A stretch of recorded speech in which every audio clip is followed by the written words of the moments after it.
Let's talk about exit opportunities when you leave as a management consultant. And I'm sure that all of you guys who are looking to get consulting jobs, your mouth starts salivating when you hear about all the wonderful exit opportunities consulting jobs will generate for you. General Electric is going to call you up and give you a massive business to run. Or Goldman Sachs is going to call you up and give you some wonderful P&L to run. Well, today I'm going to talk to you about the reality of exit opportunities in management consulting. What's myth and what is reality? Because I think that there's a lot of myth out there. And it's important you understand what you are getting yourself into. So before I begin, I'm going to tell you a story because everyone likes stories. I mean, I do. So let's start with a story. Or maybe if you're a mini biography of two people. James Gorman. Some of you would know the name. James Gorman is now the Chief Executive Officer and Chairman of the Board of Morgan Stanley. He was an Australian lawyer by trade who received an MBA from the Columbia Business School and then joined McKinsey, where he rose all the way up to the level of senior partner. And you'd expect, of course, that rising up to the level of senior partner, he must have had many, many wonderful opportunities coming his way. But the reality is that it didn't work out for him that way. When he joined Morgan Stanley, he was actually given an internal staffing function to head up strategy within a bank. Now, for those of you who work in a bank, you know that people who head up strategy in a bank either go there because they've got no future running a P&L, or they go there because they screwed up running a P&L. Basically, it's a highway to nowhere in a bank. I mean, the people who have power in a bank don't run a strategy function with 20 people reporting to them if they're lucky. They run a business that makes money and pays bonuses. James Gorman ended up at Morgan Stanley with a career going nowhere really. And the only reason he was moved to the right functions or the right opportunities is because John Mack saw something in him and gave him the right kinds of opportunities. Now, he's not the exception who proves the rule. He is the exception that is the rule, because let's look at another example, right? Let's look at Michael Carpenter. Michael Carpenter, BCG senior partner, one of the most respected BCG partners. No one less than Jack Welch himself personally called Michael Carpenter and asked him to head up corporate planning or strategy, internal strategy for General Electric. And that's the role he took over. 15 people reporting to him or something like that. Again, no P&L, running the strategy planning sessions. He then took over and ran Kidder Peabody when General Electric bought the bank. It was an absolute disaster, and there are debates about whether he was at fault. Of course, he was at fault to some degree. He was the CEO or he was the chief executive running the business. He then moved to Citibank. We also took up a corporate planning role. He was asked to run their investment banking business, also led it into the ground. I mean, it was an absolute disaster. And he was sidelined and shuffled around. But basically, his career went nowhere. Now, this may sound a bit disappointing, but it's not meant to be disappointing. What I want to point out to you is that when you become a consultant, you have two options for yourself. You either can go all the way up to senior partner and become a career consultant, make a lot of money. I mean, senior successful partners make anywhere from, $2 million up to $10 million, and those who write books and so on can make even more money. So you earn a lot of money. Or you can see management consulting as the other finishing school after your MBA that prepares you to run a business like General Motors or General Electric or whatever, somewhere around the world. But the point is this. When you finish as a consultant, even if you were a partner, you have no experience running a line business. You have no experience running a profit and loss statement. You have no experience running a team of people that have a profit motive. And most people, most of your colleagues who leave as associates, leave as engagement managers, they'll tell you things like, wow, I have so many opportunities.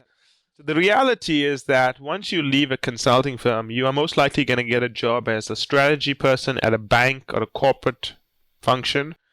Either you're going to be a manager or just another consultant in the corporate function, or if you're very senior like a partner, you're going to be a director or head of planning or whatever it is, but you still are going to be doing strategy analysis. It is the rare partner who firstly has the inclination to run a P&L, and secondly has the right kind of networks who believe they can make that jump to doing it. Of course, many McKinsey people, BCG people, and Bain people do it, but they don't do it immediately. They go into a strategy role, and then they work themselves up into it. Indra Nooyi, for example, current CEO of Pepsi-Cola, very successful BCG person, 6 years at BCG after she graduated from Yale School of Management, worked through many staff management functions, joined Pepsi after spending time at a few firms, and then she worked her way into CFO. There are few partners who make the jump immediately going from partnership to CFO, some partnership to managing director, but there are few. They are the exceptions. They are not the rule. So it's very important that when you look at your exit opportunities for management consulting, you got to think about two things here. Once you have the McKinsey, BCG, Roland Berger, whatever name on your resume, and then build yourself up into a corporate role, or do you want to build yourself up to a partner level of very senior position, principal, then move to a corporate role, or do you want to build yourself up to a really senior partner level at a consulting firm and then move to a corporate role? Because depending on when you jump ship, your opportunities are both limited and they are greater. For example, if you leave BCG after being an associate or engagement manager, you're probably going to make a lateral move into corporate. You probably wouldn't run a P&L immediately, but maybe you'll be lucky and be given some new opportunity that only has 2 people in the entire department, and your job is to build this business. So you have responsibility for a P&L, albeit a tiny P&L, and you can grow it up. But the bottom line is that you are rarely going to be given a large business to run. I can't think of many people who have been given that, except maybe a few people who went in to run startups and so on. But the risk is so high that it's worth bringing them in. So when you think of your exit opportunities, understand that depending on the amount of time you've spent at the consulting firm and the level at which you want to exit creates different opportunities for you. The more junior you are, you have the name on your resume and you can move yourself around the business. The more senior you are, the more and more you become a strategy specialist. And the best role for you is to take on a staff corporate strategy role. But once you've reached that level of being a specialist, you get into very senior partner level. You then start dealing more and more with chief executive officers, and you start being seen as someone who has the gravitas and the potential to manage a business. But you have to spend 15 to 20 years at a consulting firm before you reach that level. Otherwise, if you leave before that, you still have to earn the stripes to prove you can run a business. And I think it's important you understand that when you start thinking about the exit opportunities from leaving a consulting firm. And when you meet friends who tell you, wow, the exit opportunities are so great, ask them exactly what was your exit opportunity. What were the roles you were offered and which one did you take? And I'm willing to bet that 99% of them are going to tell you was offered an internal strategy role at a bank, insurance company, a manufacturing company, whatever. I would say 1% are going to tell you they got offered a P&L, or they got offered something totally unrelated to their strategy or analysis background. And 10% of that 1% got offered a P&L immediately. You would have to be quite exceptional to be offered to be running a P&L immediately. There are people who get it, but it is not the traditional route for consultants once they leave consulting firms. But you should not be disappointed with this. This is the route for consultants, and consulting is a finishing school for business. You go to McKinsey, Bain, and BCG, Roland Berger, and so on to learn how to be an outstanding consultant, an outstanding thinker. You then go to a corporate firm and you show them that you are a great thinker. You earn the right for them to give you a business. You then manage the business and you grow yourself up and you grow the business. Some people hearing this, I will be disappointed because they think if I leave McKinsey, offers will just fly to me. Yeah, some will, but it's going to be similar strategy offers. But you must understand that when you go to a consulting firm, think about what your exit strategy is and plan for that. Your aim is not to arrive at BCG and die there, or arrive at McKinsey and die there. Your aim is to arrive at McKinsey and BCG, spend a certain amount of time there, which is then going to prepare you for the right kind of role in corporate. Of course, some people want to rise all the way to partners, and that's wonderful, and stay at a consulting firm. That's great, you could do that. But they are definitely not the majority, and in fact, it's not even your choice. No matter how much you may want to stay at McKinsey, if the firm decides you are not the material or don't have the right value system or just don't have the right intellectual horsepower, you cannot stay there. And it is more likely that when you think about your options, Imagine yourself staying with the firm, but imagine yourself exiting the firm. And work towards exiting that firm on your own terms into the right kind of role and start building yourself up for that role. If you feel that the best kind of way to get some kind of P&L is a smaller firm, maybe a technology startup in the Bay Area of San Francisco, then maybe put yourself under that kind of assignments. Think about, okay, what kind of skills I need to join a small organization as a manager of some responsibility for growing a business and so on. I mean, there are numerous examples of people who've done that. Joined McKinsey, joined BCG, joined startups and grew with the business and become obviously more wealthy than the people who stayed there. But the point is that you need to plan this. Do not just go in and expect that once I've arrived at BCG or McKinsey, I just got to sit back and relax. If you do that, you'll be managed out within 6 months. And if for some reason you happen to make it and you do leave, you're not going to have built yourself up to the level whereby someone is going to look at you and say, hey, this guy is young, but he's got something, so let's give him a business to manage, even if he's just got 2 people reporting to him. The point is this: understand your exit opportunities, plan for your exit opportunities, and work towards it. Don't be one of those people, and I've seen many of them.